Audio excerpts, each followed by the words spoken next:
Good evening, everybody, and welcome to our webinar today.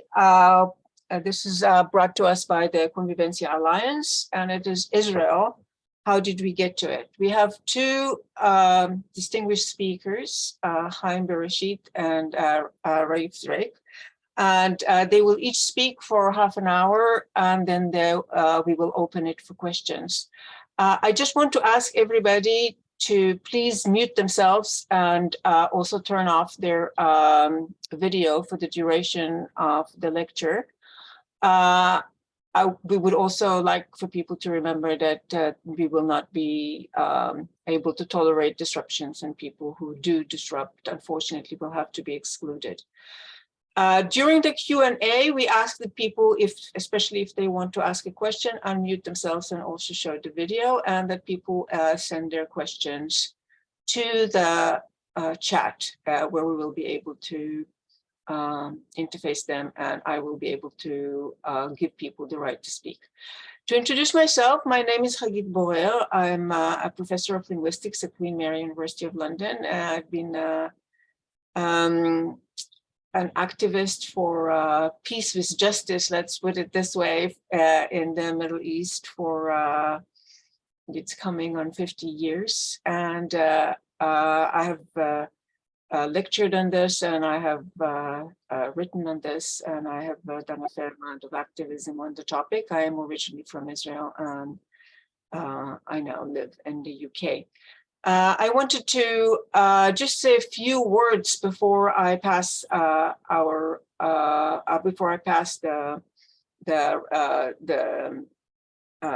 podium, so to speak, to Haim Bresheeth, who would be our first speaker. And that is, as you will hear, I think, considerably at length from both of our speakers, that the crisis that is now unfolding in Israel, that crisis that has been going on for several months now, and which has been marked by pretty impressive demonstrations on both sides of the political spectrum, is, and is likely to remain a crisis that is marking the Jewish portion of the Israeli society. The main thing that is coming to the front now are divisions within the Jewish Israeli society that have been plaguing this society for many, many years. And they have come to a point of explosion. Those of us who do not necessarily, such as, let's say, Haim or myself or Raef, who are part of the Israeli society, but do not necessarily identify with either side of this particular conflict, because we are, we note with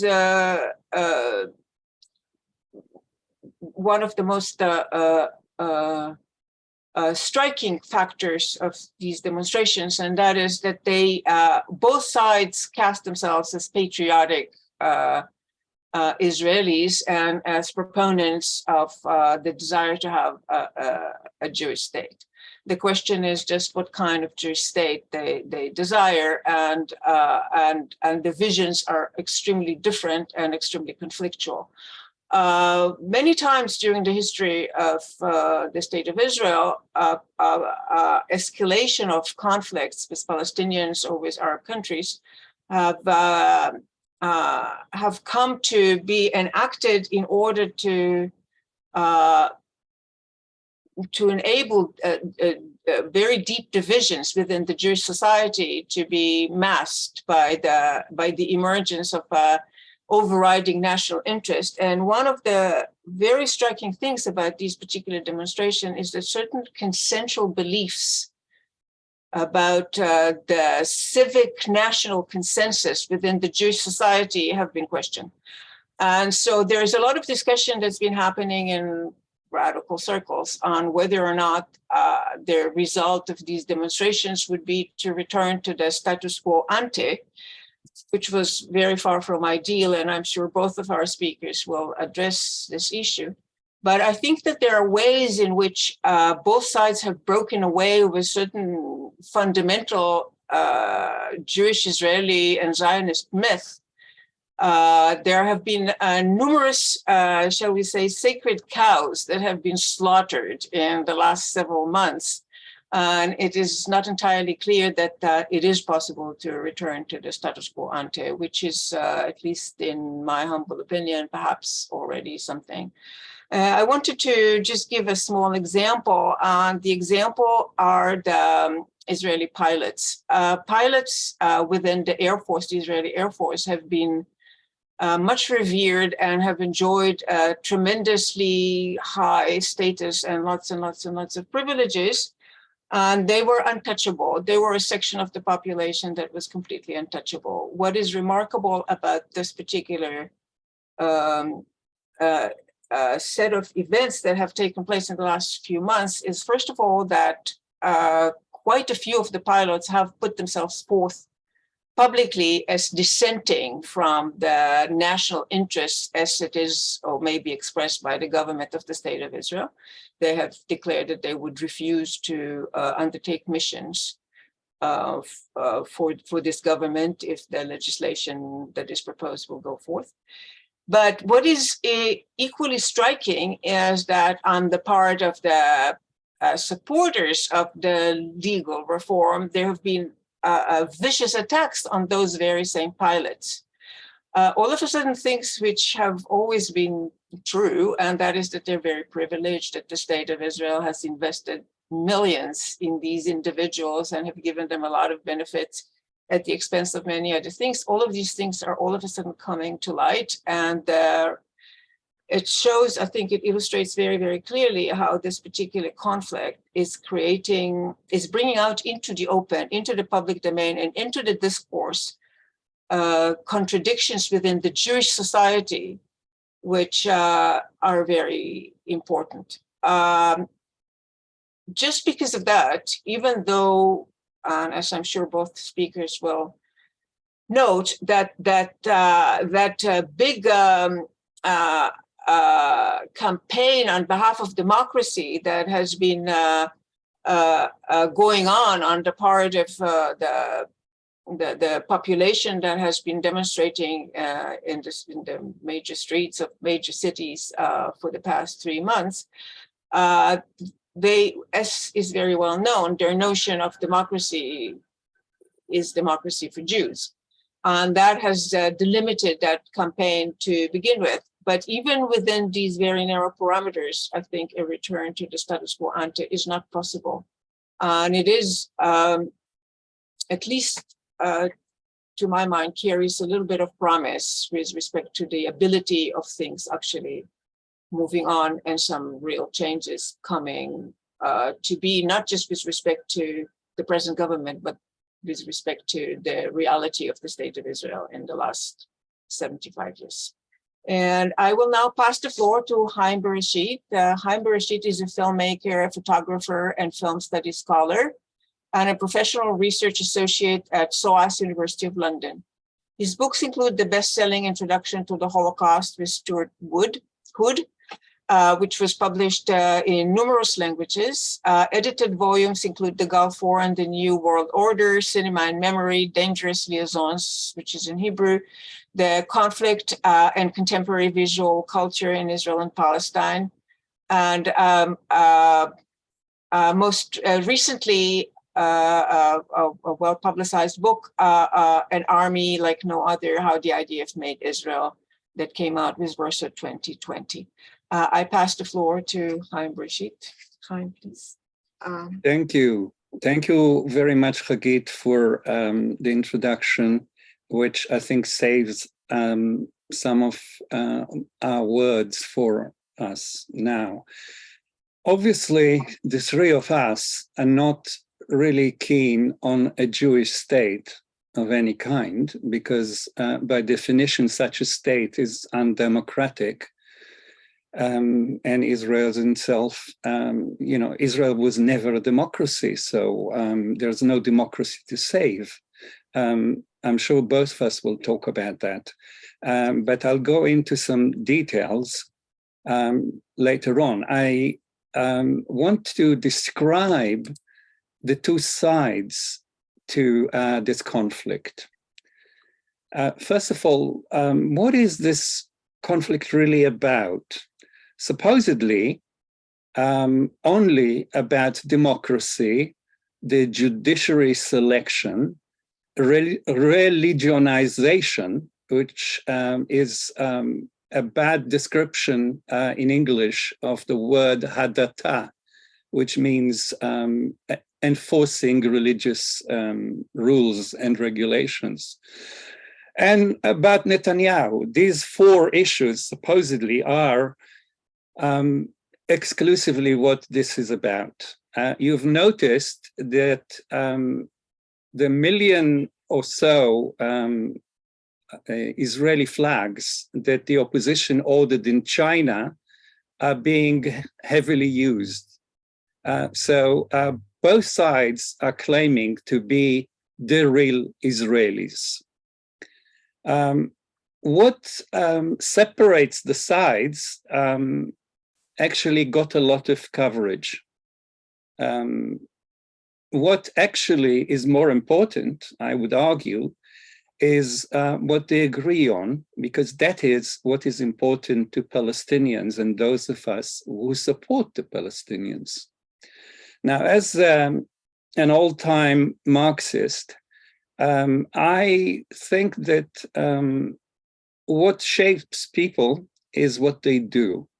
The practices that they are involved in will determine the consciousness, the ways of thinking, the whole world of thought that they are using. And in this case, the Israelis are settler colonialists, always have been, even before the state of Israel. And therefore, their practice, which is a militarized practice, and you will, of course, know that if you want to be a settler colonialist, you have to be militarized, because otherwise you can't enforce all the things that the Israelis enforce. Therefore, I think there is an important place for the army in this conflict, as it is in any other part of Israeli going on. And my book on the IDF is making the case throughout. We can ask, why now? Why has this exploded all of a sudden without signs beforehand? Well, the signs were there all right, but most people didn't see them. The ascent of the new elite did not start in January. The ascent of the new elite started with the Begin government. And these things are historical processes, and they take decades, of course. And therefore, I would like to present the timing as the point that the new elite has arrived. The new form of Zionism has arrived and is with us and is powerful. And first of all, it's powerful enough to run the government and to publish all that they are planning to do. And I have put into the chat a very interesting link. Please don't read it now. It's 17,000 words or so. But I have translated a paper that Smotrich has, Smotrich, the Minister of National Security now, a fascist, he is a proud fascist, and not just a fascist.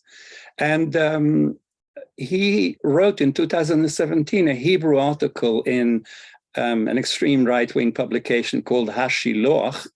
No way to translate this into English, really. And there he argued for the second Nakba, basically. Please use this link.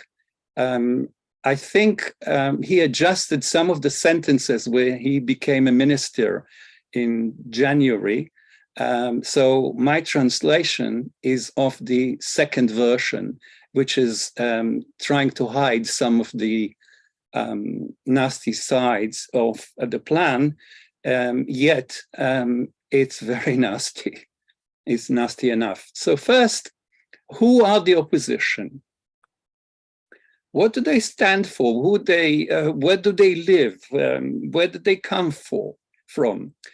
Well, the old elite, you could call them the children of Ben-Gurion, are mainly in the conurbation of the Tel Aviv area. If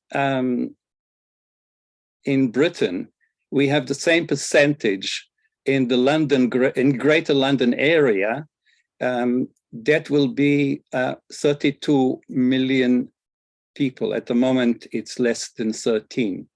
So this is a very, very large and very powerful conurbation. It controls the economy, it controls the academy, it controls the army, it controls culture, it controls media, you could go on, the arts, etc. And despite all the efforts of the new elite, they have not managed to dislodge that measure of control in most of those areas. Some they have in the media, for example, on television, etc., but not in most of them.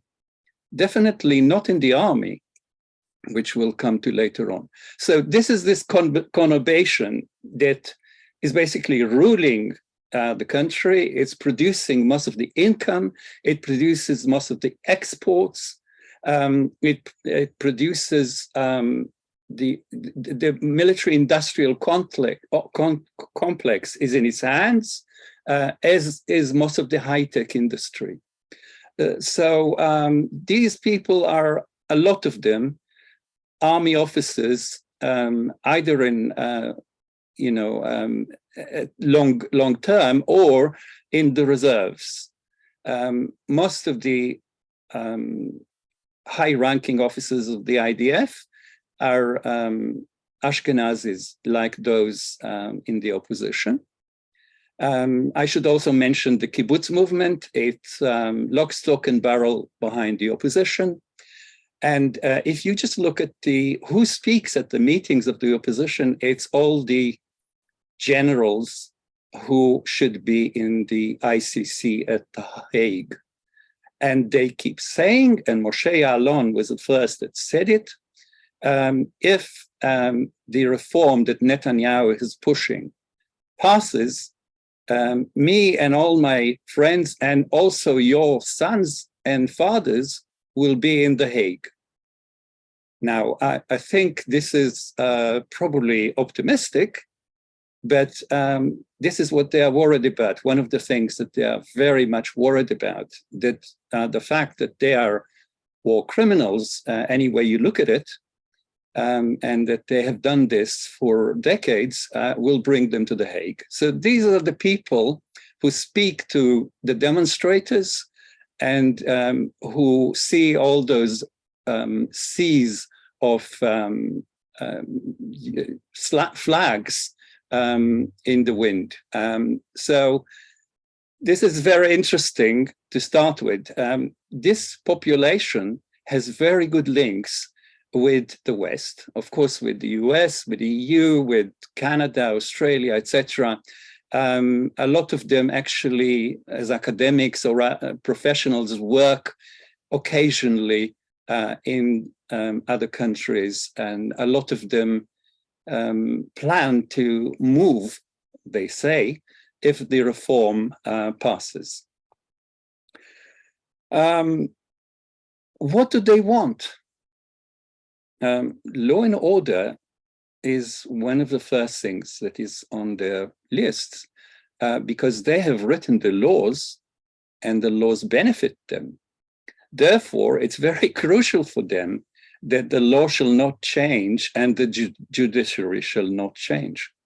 They have appointed the judiciary. It is a mirror image of themselves, an elevated mirror image, and they will do anything not to agree that it changes character or makeup. How do they see the current situation? Well, the main thing that you can identify in all the expressions is we built the state. Israel is a child of our effort. Even if they are very young, they feel that they built the state because their father or grandfather was there at the time. And they won't give up control. And they won't give up to give up identity is the most difficult thing. I'm sure everyone realizes that on this meeting. And they won't give up their identity as the powerhouse of Israel. And therefore they are fighting, and they're fighting like, I think longer than the Ukrainian events in 2014. And this is not reported fully in the same way that Ukraine was reported at the time, because I think they are worried about the Israeli state not liking the reporting. So the BBC, for example, is very bad at not reporting this, actually. Now, there are some changes that happened that are at the heart of this campaign. One of them is a religious change. Like the new elite that took decades to come in, this has taken a very long time. But just two figures. In 1948, less than 15% of Jewish Israelis were religious of any kind. According to the Pew Institute in 2016, which is the last time they published the report, more than half of the Israeli population consider themselves religious. Some of them are, of course, ultra-Orthodox, some of them are Reform, some of them conservative, and so on. But the figure today is closer to 2/3. This is an encroachment on the people who are in the streets. Because they understand that they have become not only the old elite, but they have become a minority, and they don't like it. How did this happen? I don't have time to go into now, and I'm sure you know something about that. Now, because Israel is never been a democracy, these people are not democratic. They will not admit equality with the Palestinians, of course. They would not admit equality with the Mizrahim, with the Ethiopians. I'm not talking about, people who are looking for a home because they're, from Africa or Asia and they are refugees. Of course not. Now, I want to talk very briefly about the army. Much more in my book. The officer class of that army is mainly Ashkenazi. They are highly educated, as the rest of the Ashkenazi population. And they are running the army, and especially the fighting units. The rest of the IDF is Mizrahi, Ethiopian, and Druze. They man the interface with the occupation, mainly. Of course, also the fighting units, the elite units, in other words, killing squads, are mainly Ashkenazi. So this is something to put on your CV when you leave the army, yeah? So this is the opposition in outline. Quickly, I'll go through the government supporters. Remember that Herzl, Jabotinsky, Begin, Shamir, Sharon, Olmert, Netanyahu come all from a right-wing liberal tradition of privatization, of private capital, of this minimal state, and so on. Not always do they do what they say. For example, the state is not minimal ever in Israel. So we can say that they are children of Herzl and Jabotinsky, as opposed to the others, the children of Ben Gurion. They are the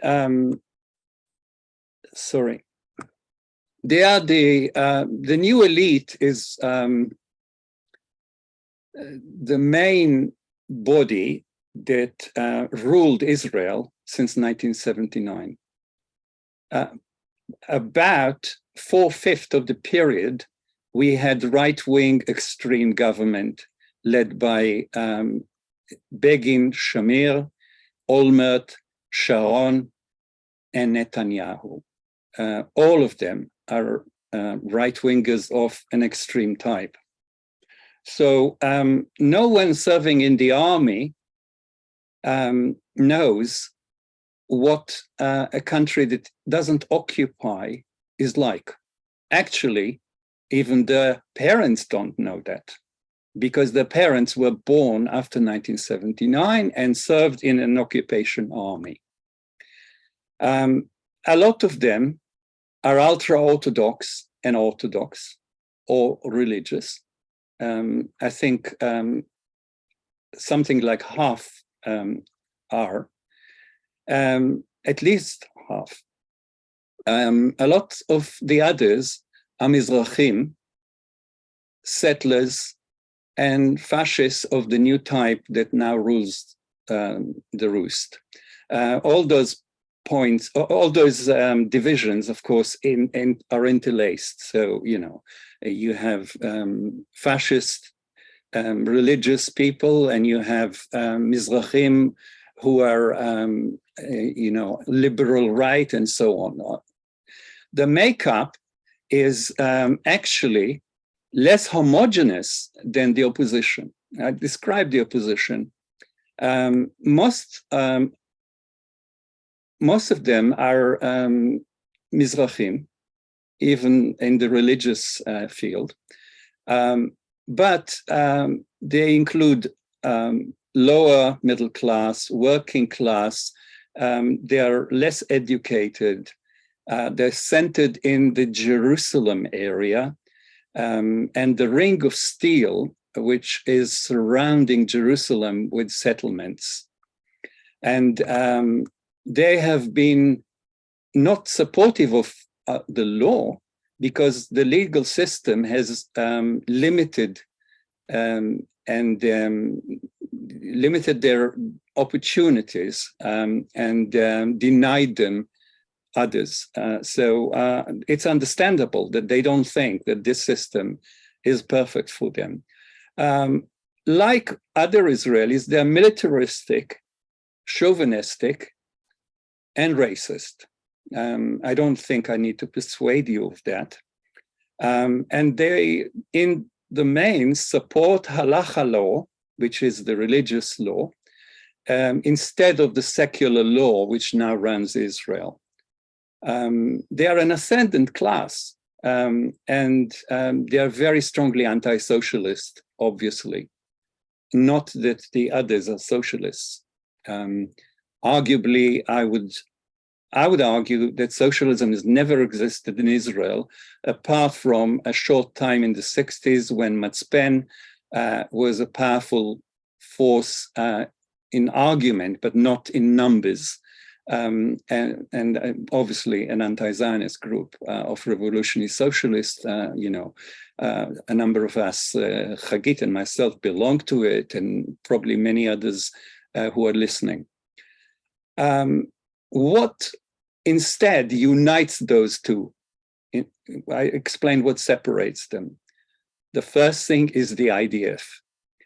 More than anything, both support the IDF and the security organizations, many of them, that guarantee the subjection of Palestine and Palestinians.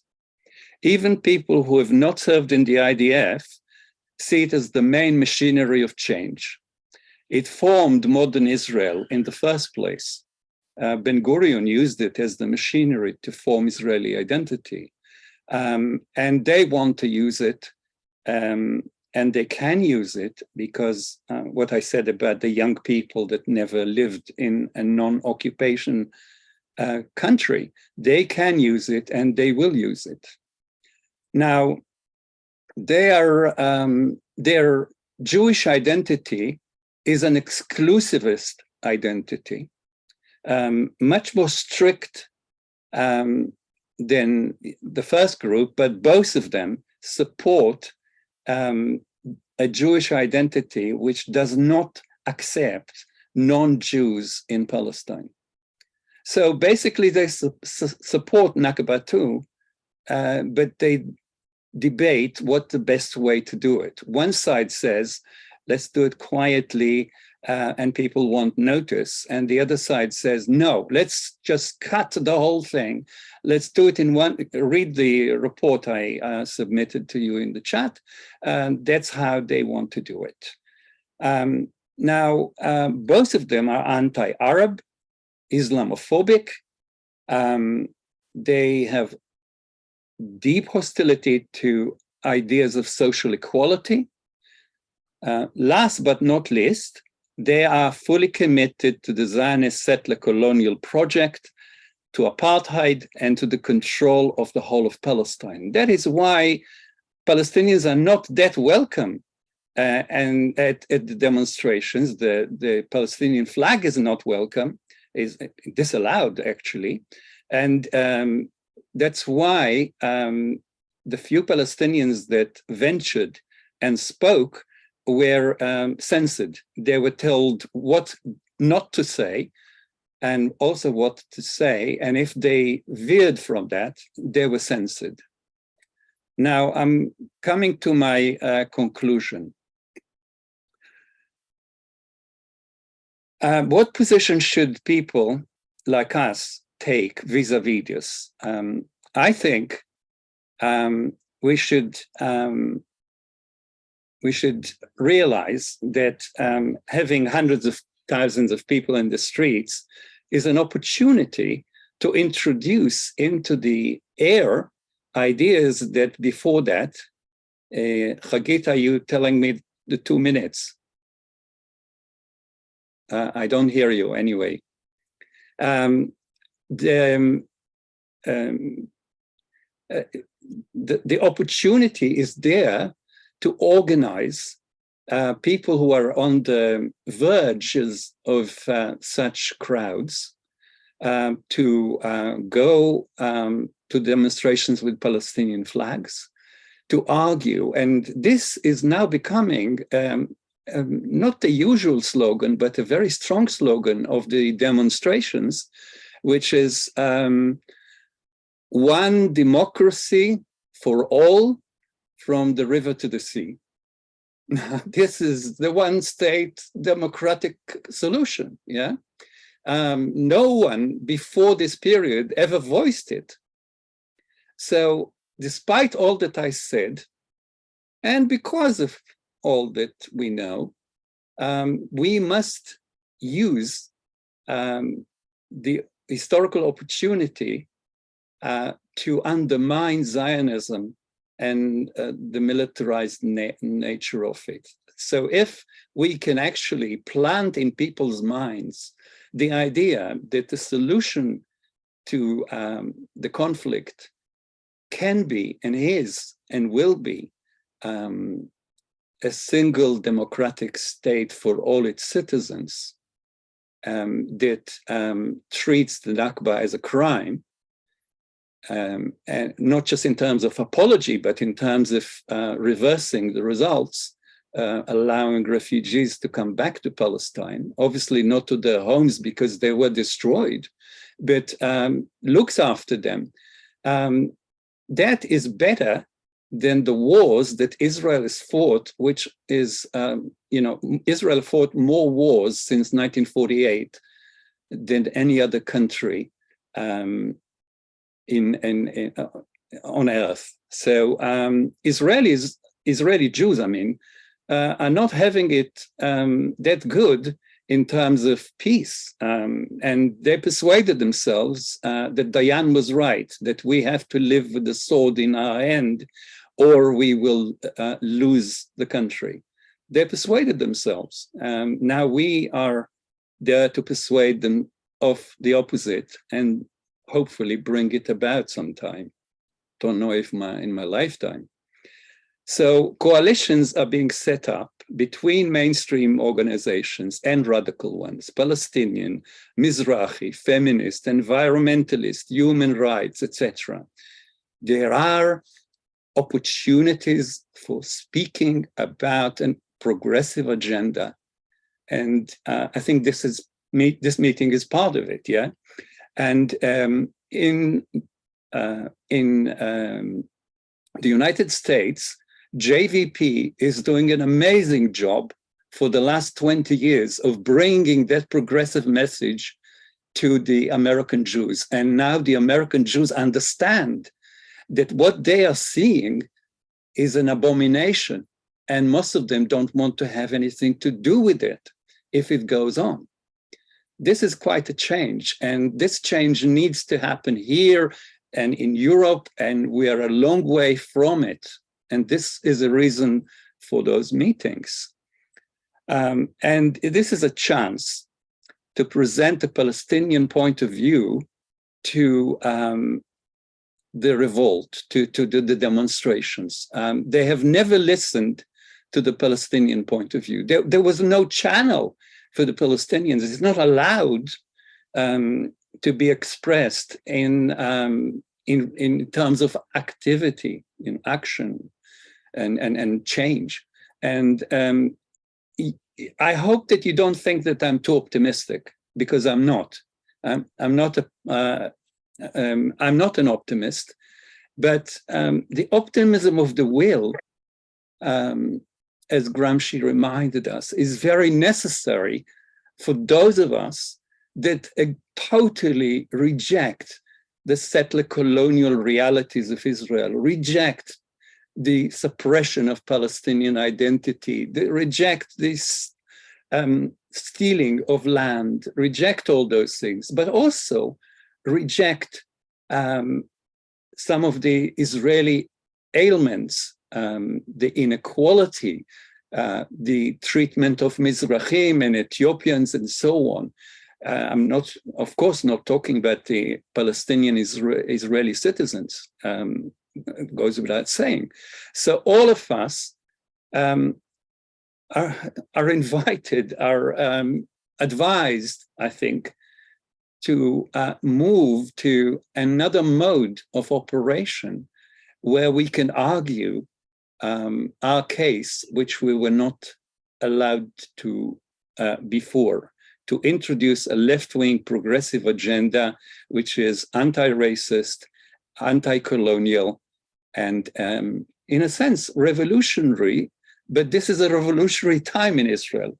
I think we have to understand that there are points in history that change is possible. It's not guaranteed, never. It is not guaranteed ever.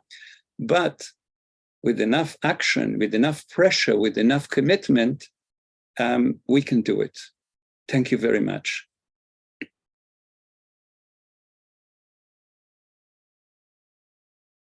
Thank you very much, Haim. And people will have a chance to ask questions later in the chat. I would like to introduce our second speaker, who's Raef Zreik. Raef is a professor of jurisprudence at Ono Academic College and a senior researcher at the Leer Institute. He's currently a visiting fellow at Harvard Divinity School, and in fact is joining us from Cambridge. Between 2010, Cambridge, Massachusetts, and between 2010 and 2022, he was the academic co-director of the Minerva Center of the Humanities at Tel Aviv University. He's a graduate of the Hebrew University, Columbia University, and Harvard Law School. And his main areas of research and writing include legal and political philosophy, Zionism, Israel-Palestine, and citizenship studies. Most recently, his most recent book is titled Kant's Struggle for Autonomy on the Structure of Practical Reason, and it's just come out this year from Rowman-Littlefield. And Raef, I pass the floor to you. Yes, thank you all. I assume you can hear me, right? Yeah, okay. Thank you for this invitation. Thank you for holding this important event. Thank you, Haim, and thank you, Hagit, for these introductory remarks. And I will try to be in part more specific, given that Haim offered us sort of a very social, political, historical overview.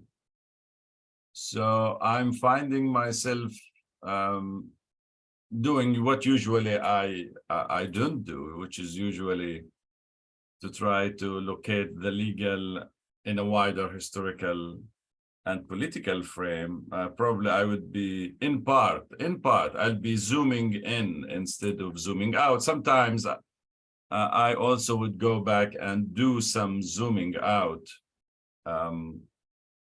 One of the striking things, I think, talking or discussing about what's going on in Israel is the following fact. On the one hand, there's clearly some divide in Israel.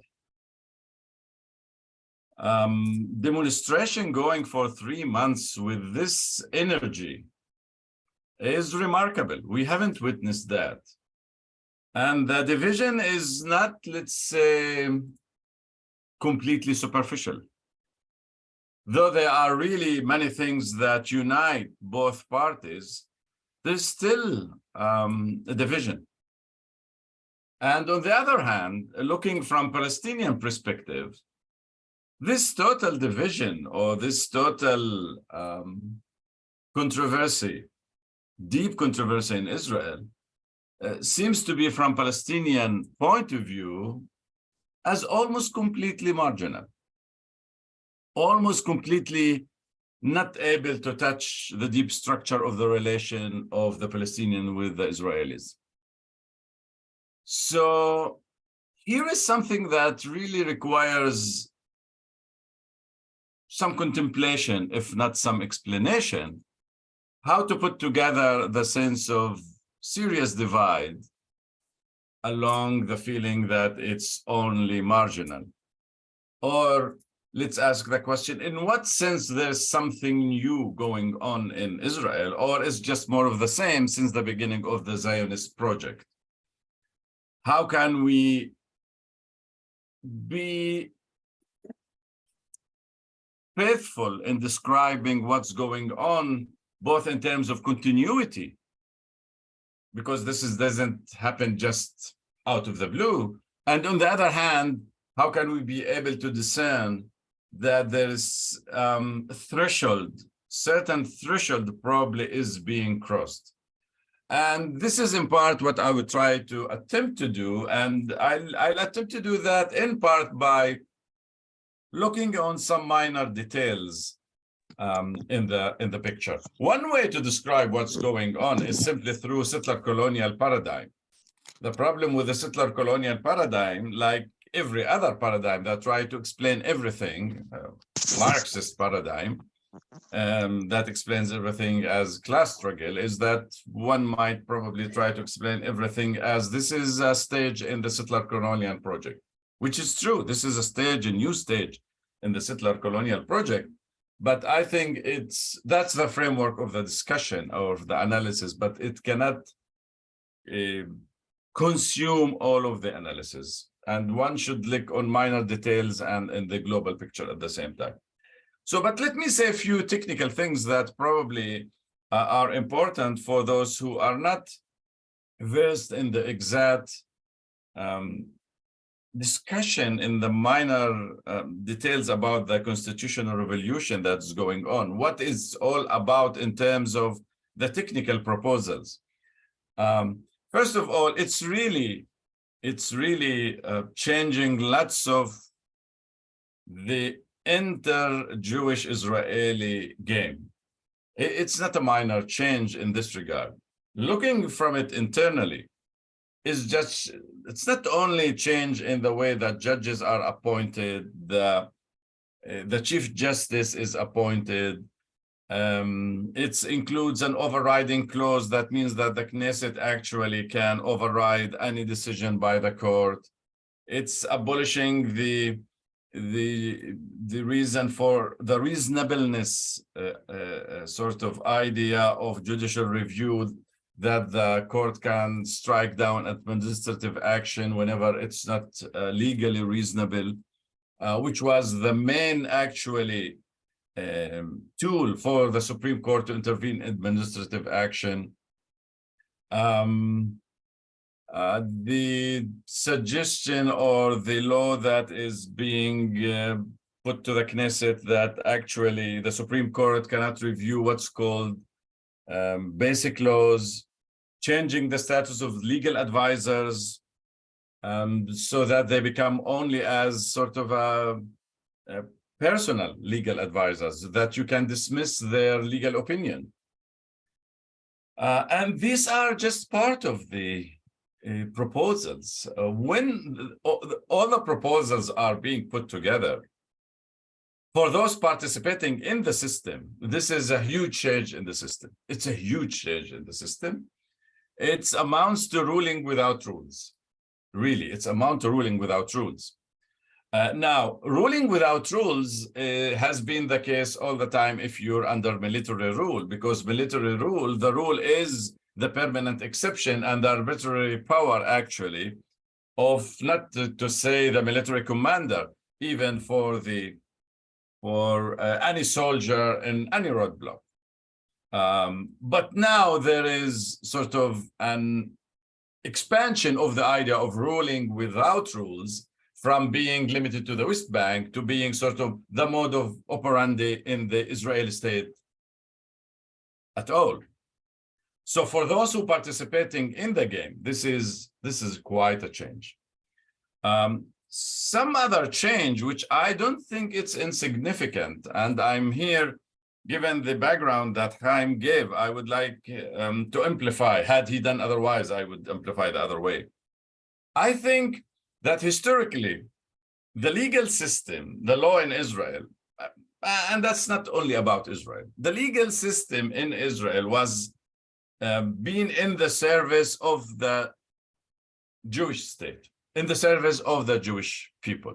And in that sense, it hasn't been neutral. It hasn't been neutral between its Jewish people and the non-Jews. So it's probably neutral between the Jewish people themselves somehow, not fully, because it's tilted toward those who have against those who have not, the wealthy against the poor. But at least rhetorically, it's in the service of the Jewish people.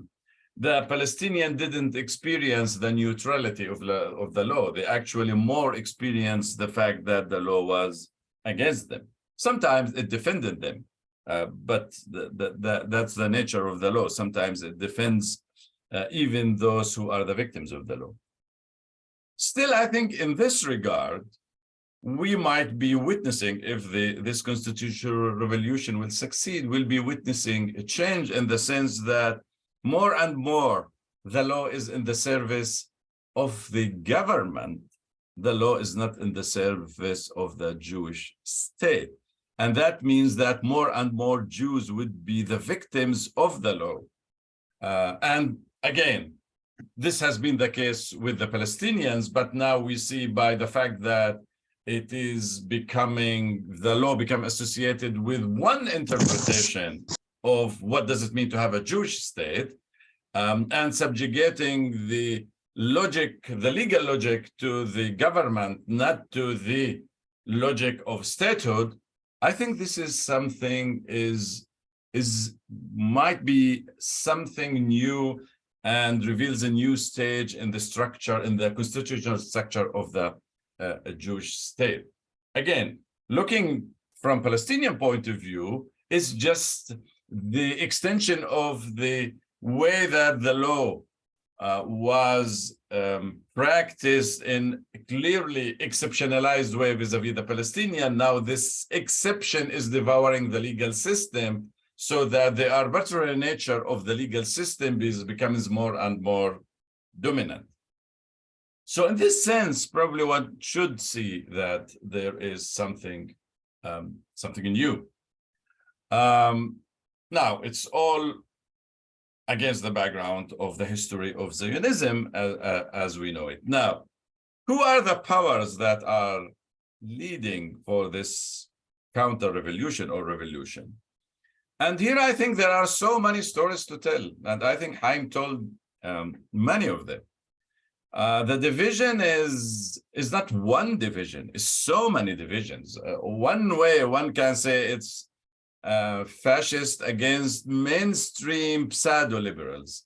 One can say it's probably Mizrahiyin versus Ashkenazim, on another middle class versus poor, Tel Aviv versus the surroundings, third generation, sort of the grandson of the first settlers compared to the sons of the second generation of settlers. Sometimes it's secular versus religious.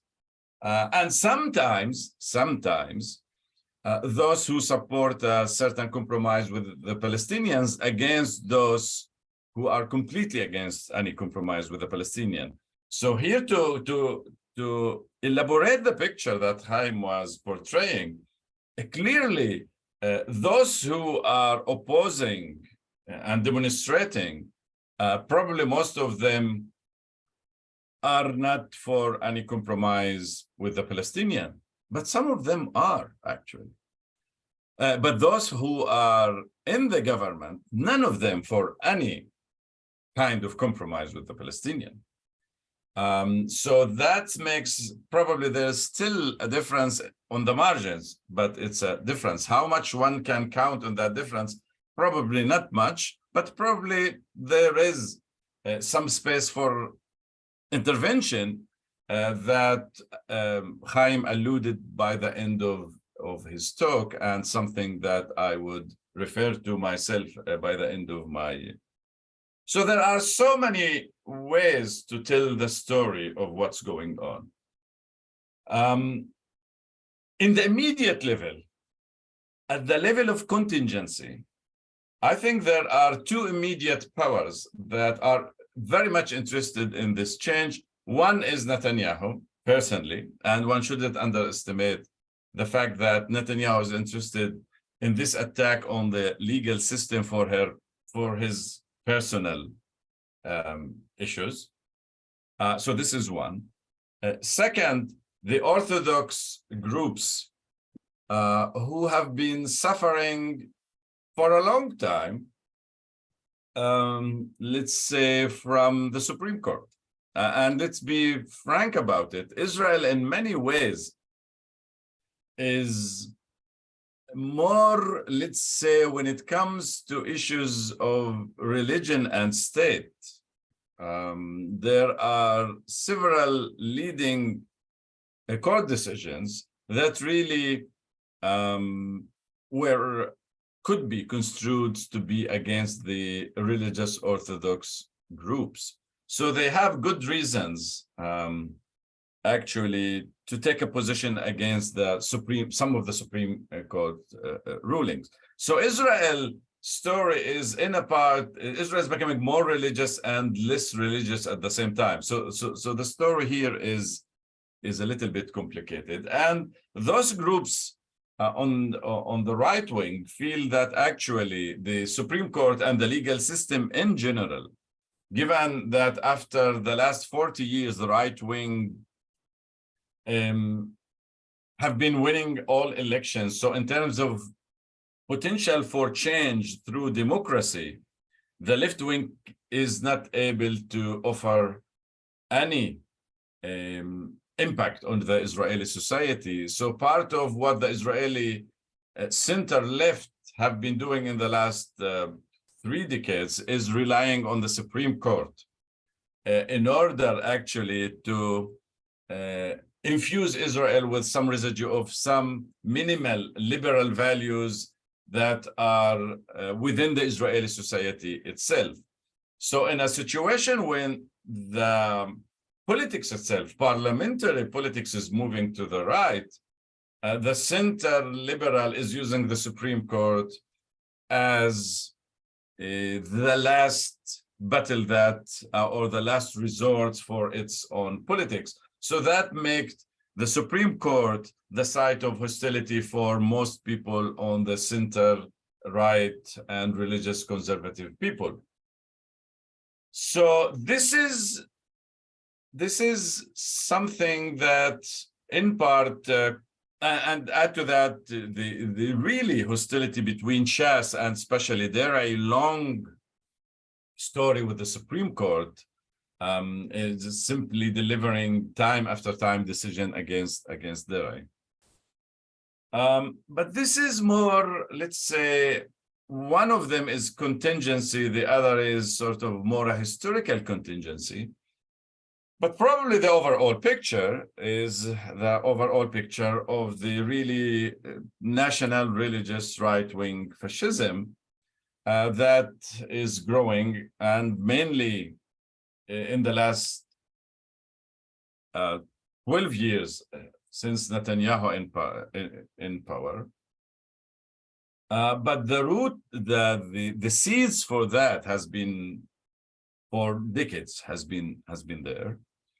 And one of its manifestation actually is the passing of the Nationality Basic Law in 2018, which announced actually the beginning of a new era, I think. And many of us wrote about the passing of this law and the meaning of that law, which really symbolizes a new threshold in the relation of the settler project. I mean, for some time, even at the level of lip service since Oslo, after Oslo, they were talking about two-state solution. Even Netanyahu at one point mentioned the two-state solution. We all knew that he didn't mean anything in that term, is just smoke screen, but at least he paid some lip service, and he tried to actually to deploy that discourse in order to show that Israel has its own plan for the solution of the conflict. Never really intended to implement that plan. And then we have years of managing the conflict. And I think the last 10 years, we've witnessed the language of managing the conflict. And I think that we've slowly but steadily, with the expansion of the settlements in the West Bank, where the settlements are not anymore neither military, nor temporal, and nor ideological. In that sense, there is ongoing normalization of the existence of the settlements in the West Bank, so that the settlements are more and more are part of Israel, clearly part of Israel. So the idea of separation, even separation that is based on racist ideology, like the Oslo separation, is not possible anymore. But what is, one might say, the positive side about ideas of separation that emanates from Oslo? It's based on idea of geographical separation. Now, when the settlements project reaches this level of intensity, that geographical separation is not a possibility anymore. So what do you have if you want to continue to hold the West Bank at the same time? The only possibility that you have is one, either of two. One is a separation that is, let's say, instead of horizontal separation, is just a vertical separation, where you have two people. It's just one is superior to the other.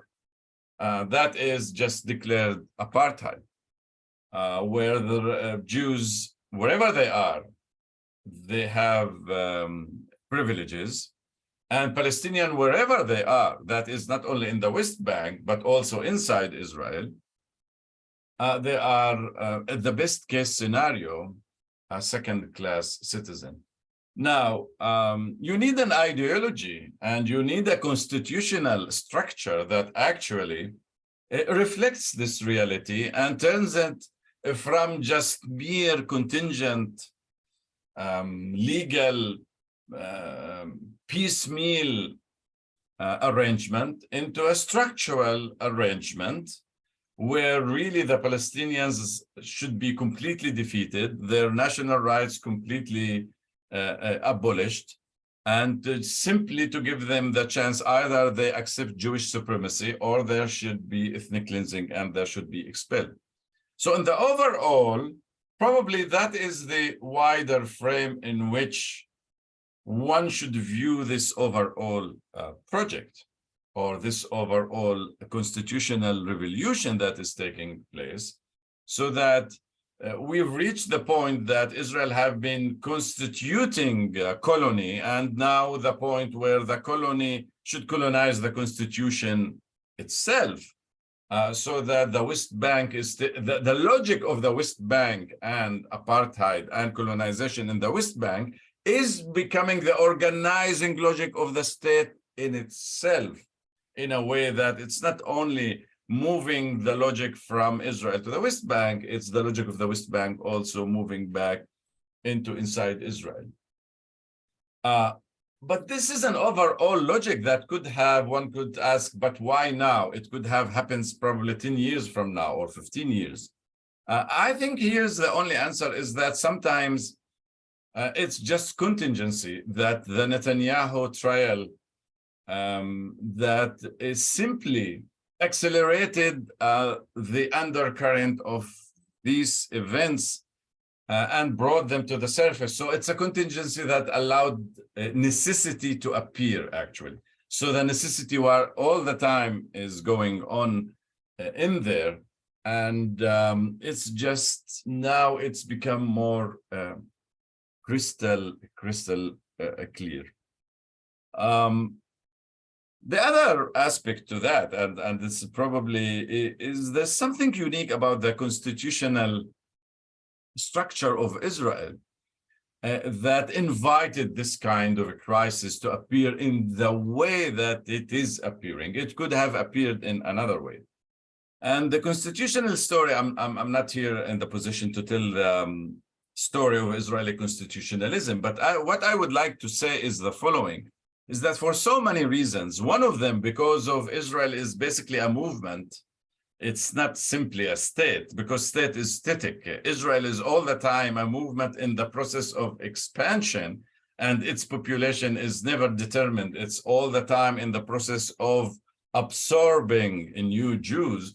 So Israel is a state of expansion, of settlement, and of movement all the time. And this reflects itself not only in geography, in the idea of the frontier, the expansion of contested where is the border, but also in terms of political structure. Israel doesn't know the idea of border, of limit.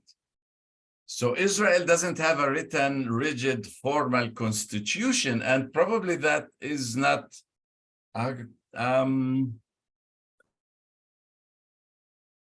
accident, because it's the nature of Israeli sovereignty that doesn't want to have any limits on itself. Now, this has ever created a very specific constellation of Israeli constitutionalism, where the Knesset in itself has three hats at the same time. The hat of the Constituent Assembly that can make constitution and has the power to amend the constitution, and at the same time, it's the legislative. And in Israel, even it has the fourth power that it elects the government. Now, what does that mean? That means that we have four institutions collapsing into one constitution. The same body that makes constitution is the one that changes the constitution and the one that makes everyday laws. So you can, if you want to make a law that actually changes, let's say, the fines on those who travel over speed of 100, is the same legal procedure if you want to change the basic constitutional arrangements in Israel. It's the same procedure with majority of 2 to 1. Just 2 Knesset members against 1. And at the same time, it's controlled by the government, because in Israel, as a parliamentary democracy, who controls the Knesset, also controls the government. Now, this gives us that we have 4 main bodies in just one body. That means that if you have a constitutional structure like the US, where there's a frame of higher politics that actually sets the rules of the game within which the everyday politics is taking place, in Israel, there's no such division. The frame and the game are the same. So there's no division between higher level politics in the sense of politics, of constitutional politics, where the constituent body legislates the constitution for the future generation without knowing where one would stand on these issues. It's not separate from the immediate interest-based legislation.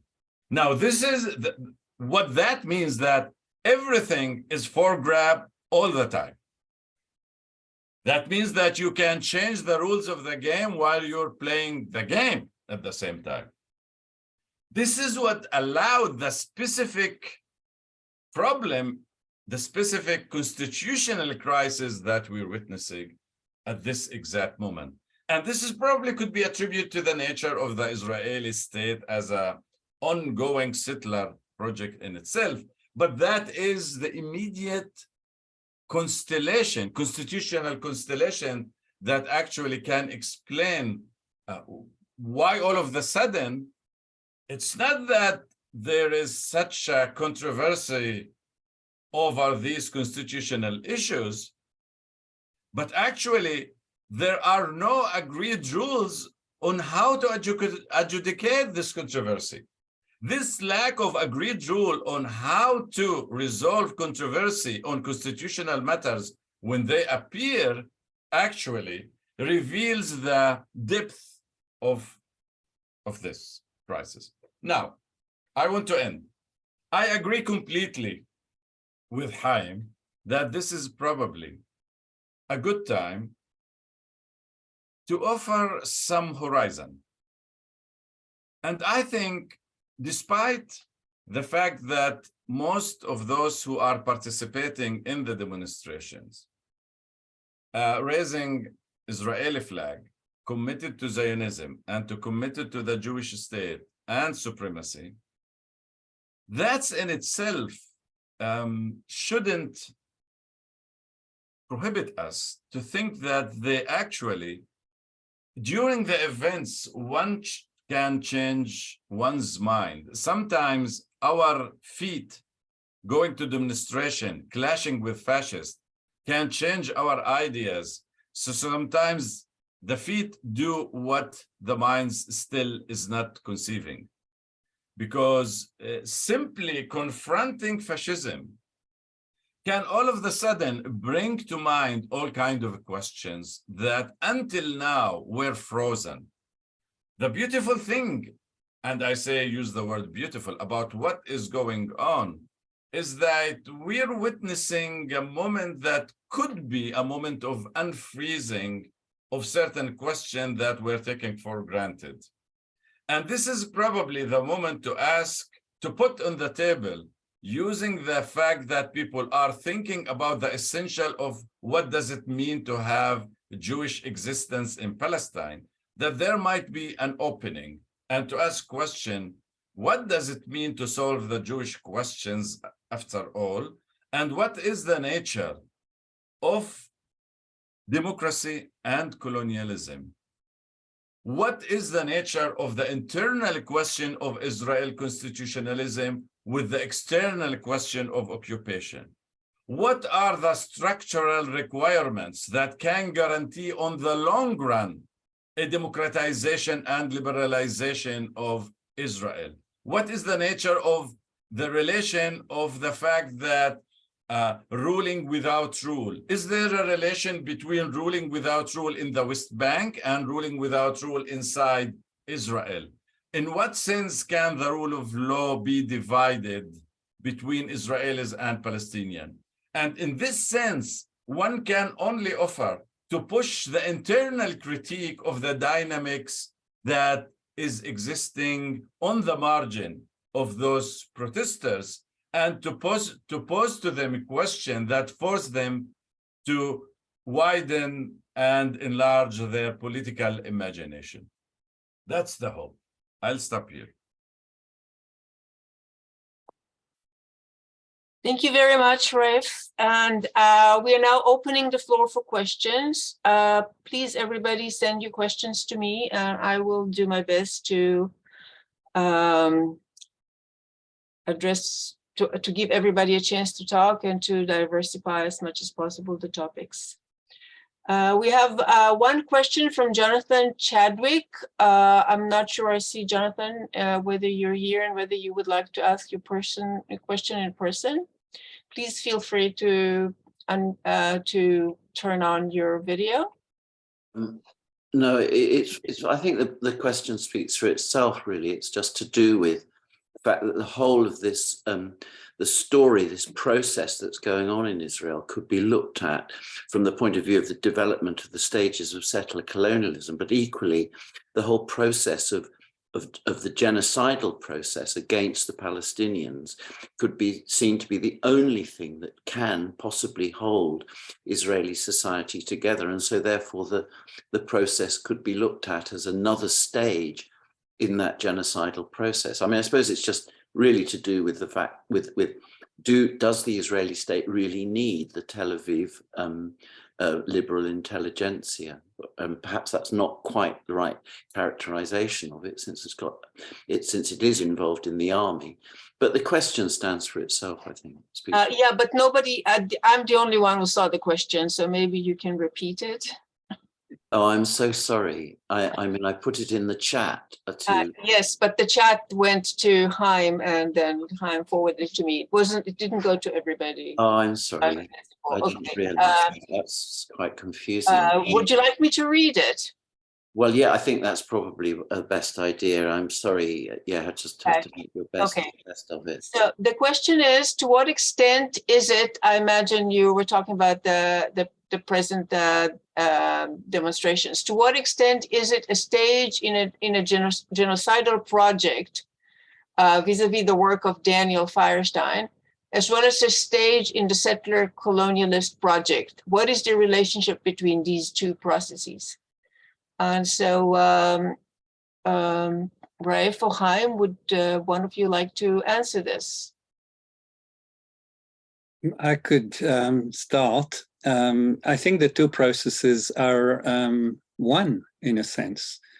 Of course, in order to take over Palestine, you need to use genocidal and ethnic cleansing methods. They were used even before 1948, during the British Mandate, from 36 to 39, when the Palestinians arose against the British and against Zionism. And they've been used ever since. Now, the rationale is very simple. We don't mind so much the Palestinians, but they can't live in Palestine. That's the one thing they cannot do, is live in the same space, political space, physical space, economic space, cultural space that we live in. Because we are a Jewish state, and we have a right to the whole of Palestine. In that, I do not think that both sides disagree. They disagree about the methods, about the speed, for example, they disagree. And about doing things in a way that looks better abroad. That's an important part of the Tel Aviv story. And the Jerusalem story is, no, we don't care about goys. This is going back to something that Ben Gurion and others have said. The goys are I don't know what's happened here, but somebody's... we need to see them as basically what Raef just described at the end. I mean, to empty Palestine of Palestinians is the job of Zionism. I don't actually talk about Israel. I'm talking about Zionism. because both of those are Zionists. And remember that the Nakba wasn't done by the right, it was done by the left. So we shouldn't actually forget that and say, oh, these are fascists, and these are people that want to do, a genocide and ethnic cleansing. Well, both sides are involved in this. In 1967, 250,000 people, 250,000 Palestinians were expelled by the IDF within 3 weeks. So this was a kind of trial run of Nakba 2. The proposal, can I share the screen a second, Hagit? Sure. Yeah, okay. It'll be the quickest way.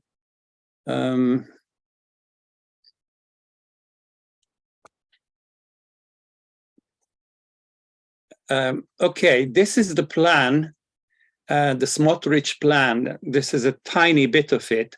What will happen when they are in power? We wrote it in 2017. This will open, this is verbatim.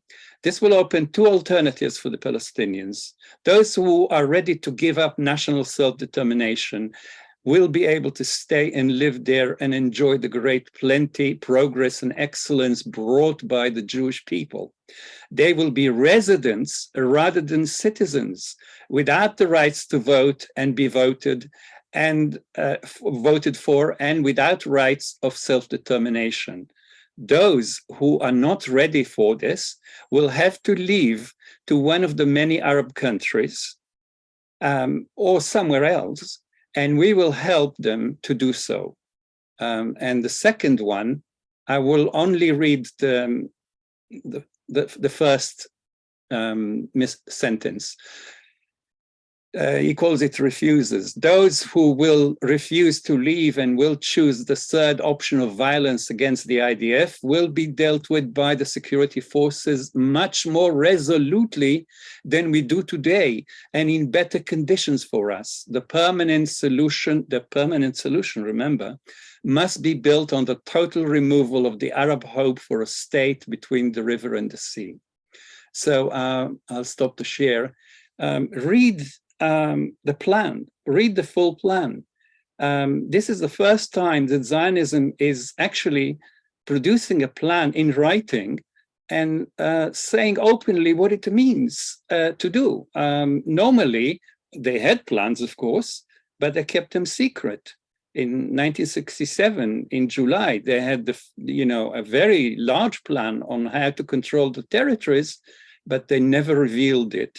So when somebody publishes something like this, I think it merits careful reading, because they mean to do exactly what they say.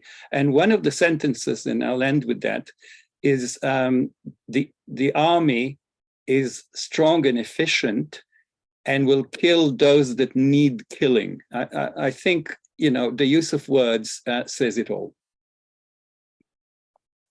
Thank you very much, Haim. And I'd like to ask Abe Haim, if you're there, if you would like to ask your question, or I could read it if you would prefer that.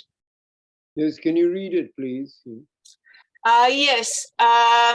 So Abe is asking, is it not possible that Israel is a dystopia that cannot be clarified or classified, and is so deliberately ambiguous that it leaves Israel able to, as Raef had described, just change the rules minute by minute to the extent of never adhering to any aspect of ethical, humanitarian, or international law? Raef, perhaps you want to comment on this? Can you repeat the question? I think I missed something in the... Okay. Is it not possible that Israel is a dystopia that cannot be clarified or classified, and is so deliberately ambiguous that it leaves Israel able to, as you have described, just change the rules minute by minute to the extent of never adhering to any aspect of ethical, humanitarian, or international law? I don't know if I want to make sort of a gross absolute generalization that it can never adhere to anything in international or, but we don't need that. What we're witnessing is actually a movement that doesn't work within a frame, a legal frame, a movement that doesn't want to set border. It's a movement that is all the time excited from the fact that it can exert power and to achieve something by power. And this is probably the tragedy of Zionism, is that it doesn't know where to stop, actually. It's all the time has this thrill of achieving things through power, all the time through power, and doesn't know its limits. Now, if you don't know your limits, then you keep expanding and you keep escalating violence time after time. And I think this is definitely characteristic of Israel. But when it would know the limits of power, when it's faced with another power, and that probably can bring Israel to change. I don't think, I don't subscribe to completely essentialist, absolutist theories of history about the nature of, even of Zionism. I think had Zionism been faced with a more powerful Arab resistance and American sort of more clear policy against settlements and expansion, it could have ended otherwise. Simply, they're all the time testing the limits of power, and as long there is no limit, they keep exceeding that limit. Thank you. We have Abrar Siraj. Would you like to ask your question, Abrar, or would you like me to repeat it? Abrar? Okay. You better ask it. Hello. Hi. Hi. Hi. If you could read it, please. I'm on the move. Sorry. Yeah, I can read the question. We are all human beings and our priorities are almost identical.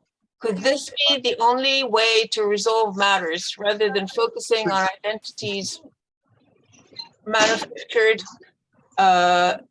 during the course of human existence due to frivolous differences or even irrational differences?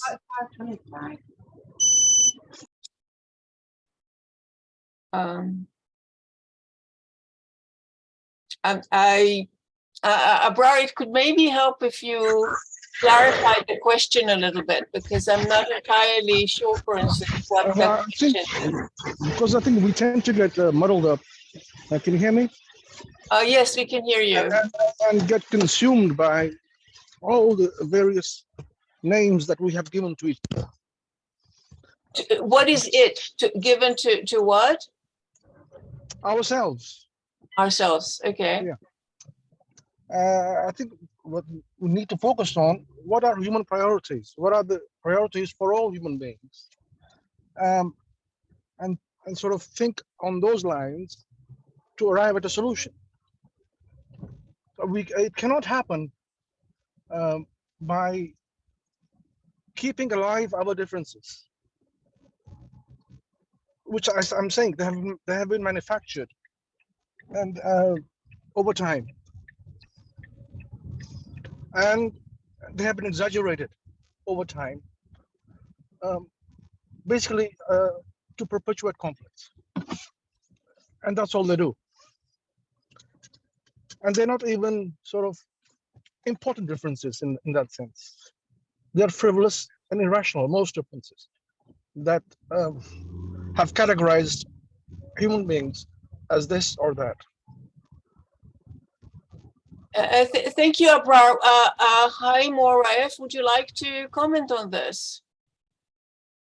I can start. Of course, you're right, Abrar. We are all human beings, but not all of us act in the same manner, and not all of us think that we are equal. The problem with Zionism is that it was, from the start, an apartheid movement.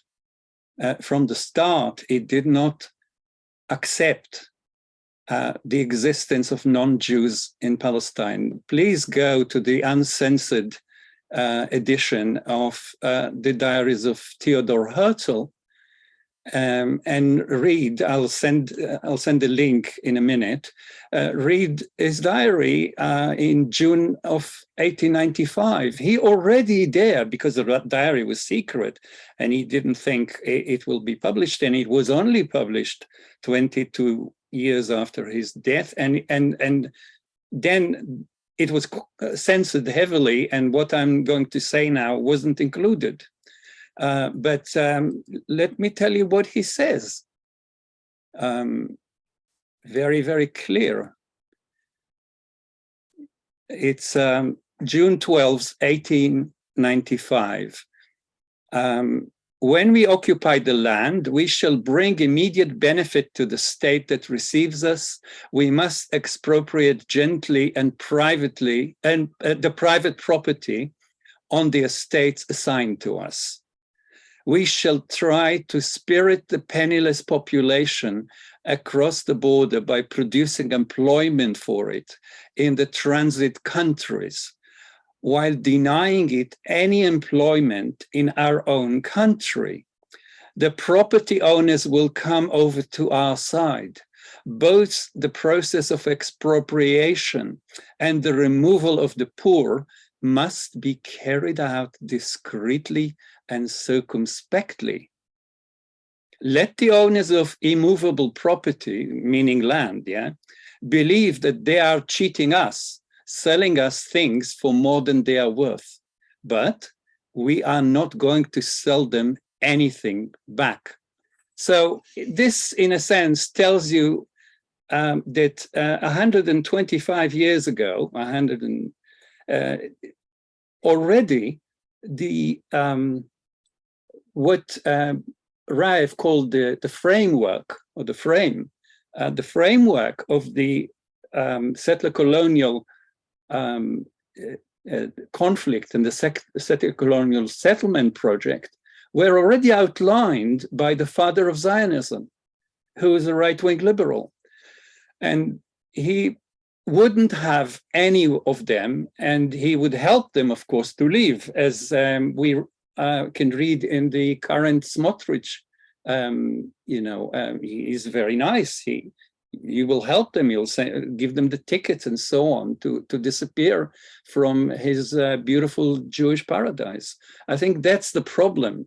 We cannot actually, on one side, say we are all human beings, and when the other side is actually not believing that. We have to persuade them, persuade the majority, not those people who are actually saying those things, but to persuade the majority that, like in South Africa, it's better to end apartheid.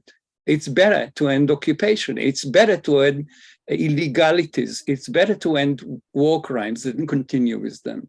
That's a very difficult process. Okay, I'd like to Raef, would you like to comment on this? Yeah. Very, very, very, very shortly.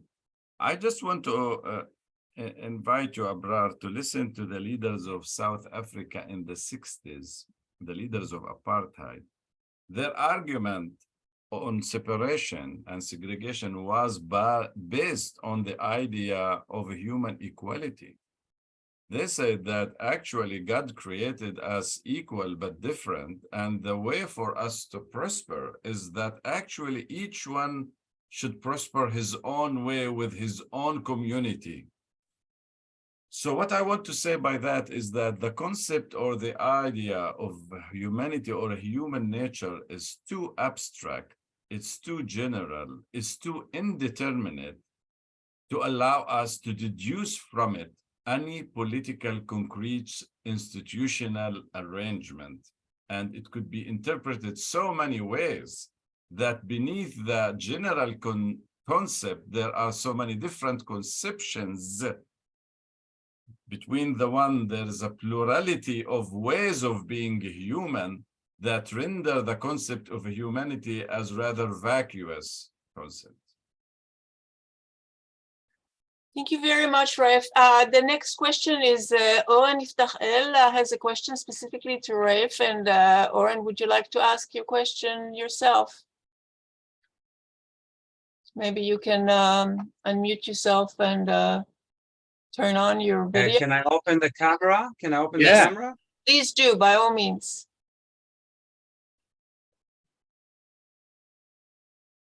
It doesn't let me. Let me do it says, probably. host.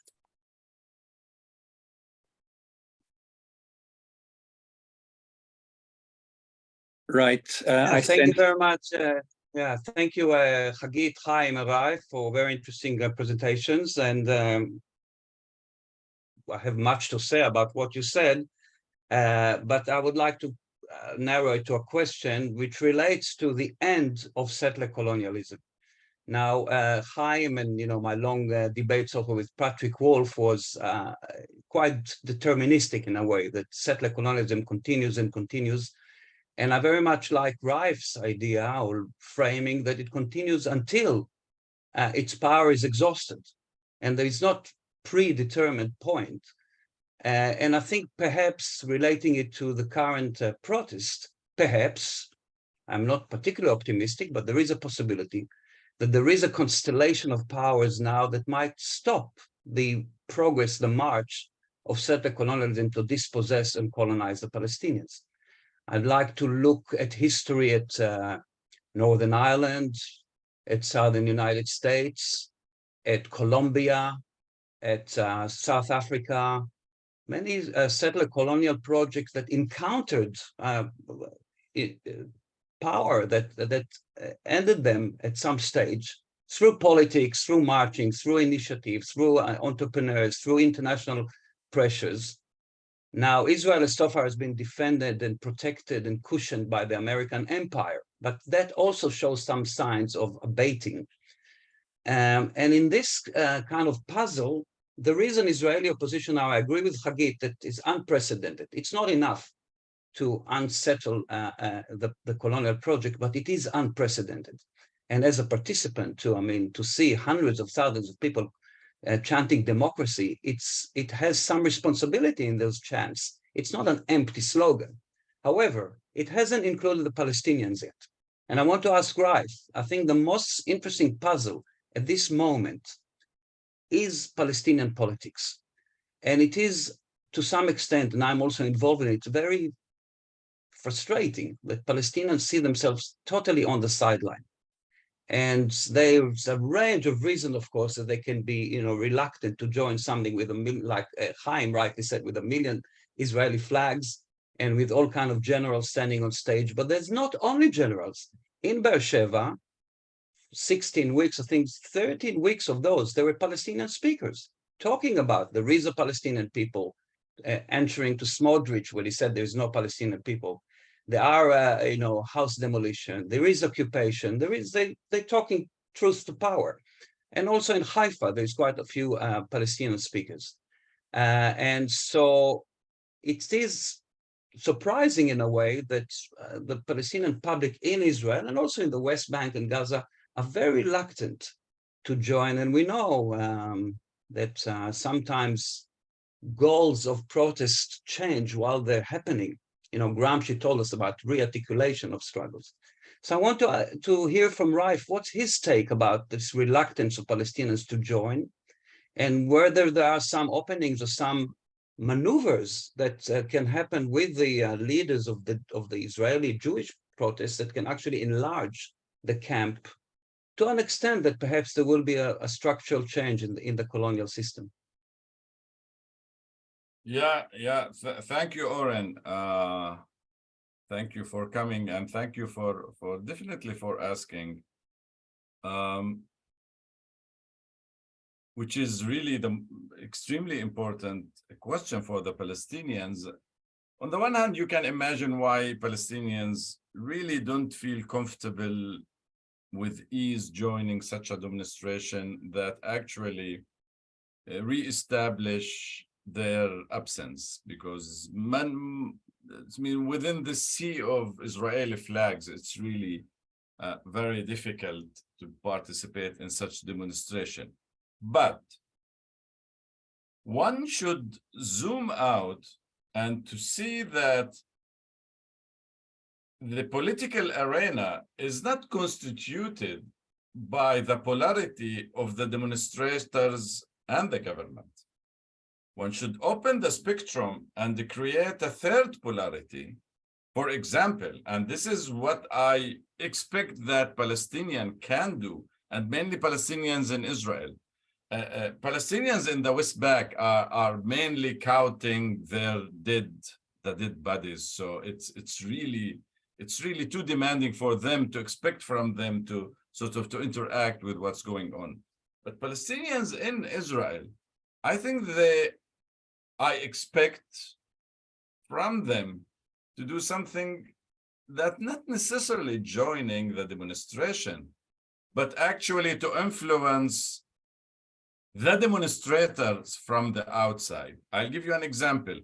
Why not to make a study day, a small conference in Nazareth with the presence of those people who are on the left democratic sides of the demonstrators, for example, in the sense to open with them a dialogue that actually says that the options are not either to be with the government nor to keep the status quo. We're hoping actually to move the status quo to make it more democratic and more inclusive, not only for the Palestinians in Israel, but probably for the Palestinians in the West Bank.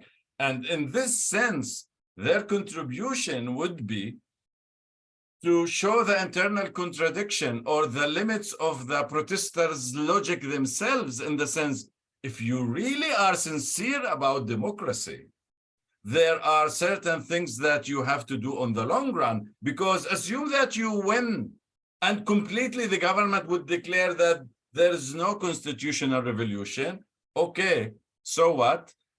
The next day, new government, new constellation of power cannot continue to control the West Bank and to continue to be democratic in Tel Aviv. Now, this language should be analyzed empirically, not as a preaching. I don't like the slogan, the Marxist slogan, that a nation that actually subjugates other nation in itself cannot be free.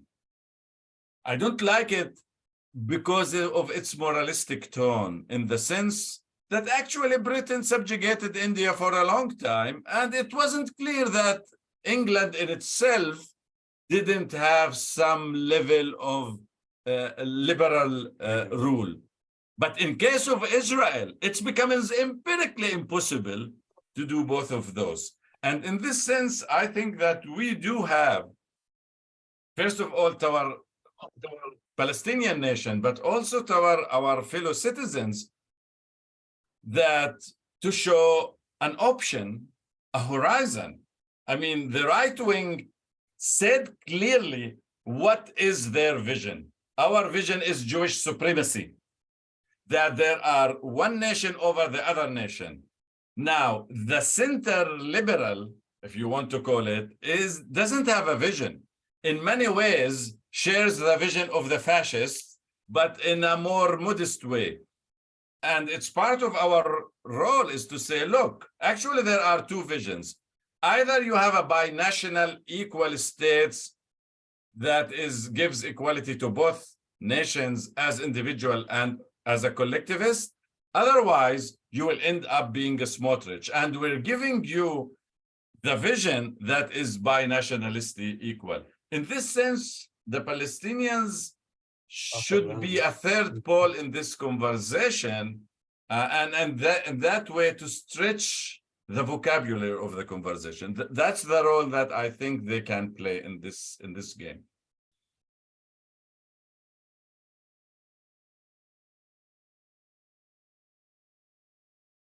We don't hear you, Hagit. Yes, I know. Thank you very much, Raef, and thank you very much, Haim, and everybody else. I think this is time to wrap up this meeting, and I want to echo a number of people who sent me in the chat. Thank you for both of our excellent speakers. And we end at this point, and I just want to say before we end, that we heard from both speakers and also from Oren, and I think maybe I said this as well, that we all very much hope that there would be something within the present protest that would allow for some kind of a crack through which some message or some change could actually get through, that would be a real change as opposed to one that may not be sufficient, at least from our perspective. And I wish you all a very good evening, and thank you very much for attending. Okay. Thank you. Okay. Thank you all.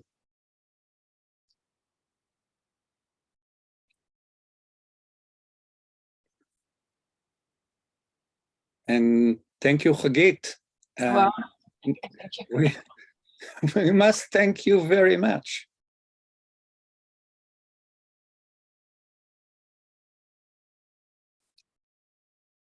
I see there was something else from John Hall, but it's not a question, so I think you were right not to. I may have overlooked it. It's not a question.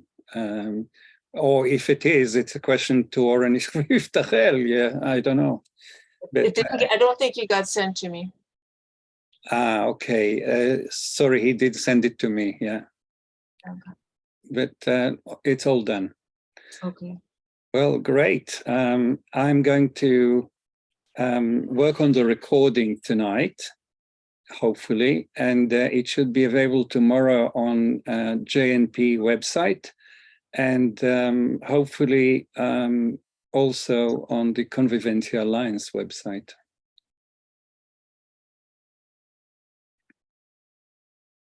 I can see that people are leaving, but not very fast. No, not very fast. Yeah.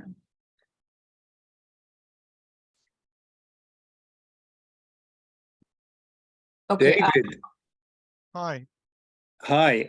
Thank you for very efficient hosting and controlling the mess. I had to send a message to someone called I forget.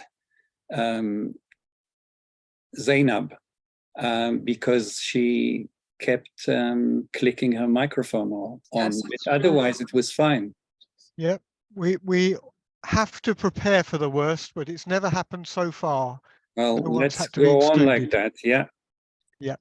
Well, there was a question from Red C, someone called Red C. But it didn't come to me. No, it didn't. come to It me. came only to me, and I said, if you want to ask a question, go to Hagit, but obviously it didn't happen. Yeah, no, I can. I mean, that there was one question that went to Haim, but he forwarded it. So yeah. Oh. So I know. I mean, I can only call on the people that. Of course. No, were the point in about I don't point think about we'll. Red Sea actually asked about 4 questions, so it's a bit of a ramble. So I encouraged him to send something briefer to you, but he didn't. Okay, that not much. I don't That's think fine. we left a lot of people who are, disenfranchised. There was nobody in my thread that I didn't call on. Very good, very good. So that if there was something that never came my way, Yeah, you I can't do anything if hold it doesn't on. come Yeah, your no, way. if I don't see it, I can't No, do much about exactly. it. Yeah. Okay. Well, Hagit, having marshaled this so efficiently, may we call upon you again, please? Possibly, yes. Depends on what. Yeah. Thank Okay. you, Hagit. Thank you I shall very try. much. Thank you, David, and thank you, Raef. I think has left. So He's left, yeah. okay. So I'm going to leave as well because I've been actually spending most of my time dealing with